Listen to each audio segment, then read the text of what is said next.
Nadreen ख़बर आहे वारह जे ward number 2 में जिते गंदे पाणी जा तलाउ शहरनि लाइ मुसीबत बणिजी विया आहिनि ऐं बीमारियूं पखणजण लॻियूं आहिनि। वार्ड नंबर 2 जा मंज़र आहिनि ही वारह जो वार्ड नंबर 2 आहे जिते गंदे पाणी जा तलाउ शहरनि लाइ मुसीबत बणिजी विया आहिनि ऐं बीमारियूं पखणजी रहियूं आहिनि। वार्ड नंबर 2 में मच्छरनि जी अफ़ज़ाइश में तेज़ी सां इज़ाफ़ो ऐं मलेरिया समेत मुहलिक बीमारियुनि कर खंयो आहे। वधीक सस लाइन ते मौजूदु आहे ब्यूरो चीफ लाड़काणो अहमद अली चांडियो। अहमद अली, ही गंदगी जा जेके तलाउ आहिनि या गंदे पाणी जी मौजूदगी आहे केतिरे अरसे खां आहे, इंतिज़ामिया इन हवाले सां छो न तहरीक वरितो आहे? हाँ जी बरकत, मां तव्हांखे ॿुधाईंदो हलां त मुज़ाहिरीन जो इहा ॻाल्हि ॿोल कई आहे त गुज़िरियल 4 सालनि खां वठी इहा गंदगी आहे, पर हिन में को बि तरक़ियाती कमु न थी सघियो आहे। असां केतिरा चकर ई टाउन चेयरमैन रियाज़ुद्दीन अबड़ो ॾे विया आहियूं, पर हुन इनकार करे छॾियो आहे। जॾहिं बि असां वञूं था त हू चए थो त बजट न आहे ऐं मां किथां कमु कराईंदुसि।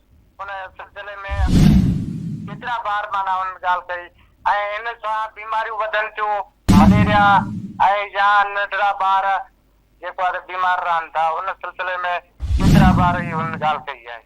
अच्छा अहमद अली, असांखे इहो ॿुधायो त हिन वार्ड नंबर 2 जो चेयरमैन केरु आहे ऐं हितां जी जेका इंतिज़ामिया आहे कॾहिं चकर हयो आहे ऐं एहतजाज कंदड़नि जा नाला छा आहिनि?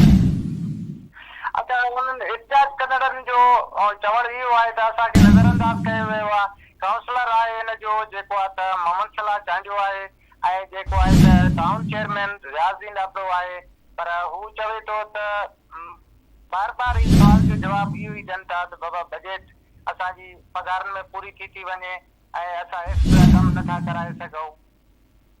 वॾी महिरबानी अहमद अली चांडियो असांखे अपडेट करे रहियो। वारह जे वार्ड नंबर 2 में गंदे पाणी जा तलाउ शहरनि लाइ मुसीबत बणिजी विया आहिनि, बीमारियूं पखिड़िजी रहियूं आहिनि, मच्छरनि जी अफ़ज़ाइश तेज़ी सां मलेरिया समेत ॿियनि बीमारियुनि खे जनमु ॾेई रही आहे, पर इंतिज़ामिया पारां को बहितर रुख नाहे वरितो वियो। वॾी महिरबानी अहमद अली असांखे तफ़सीलनि आगाह करण सां।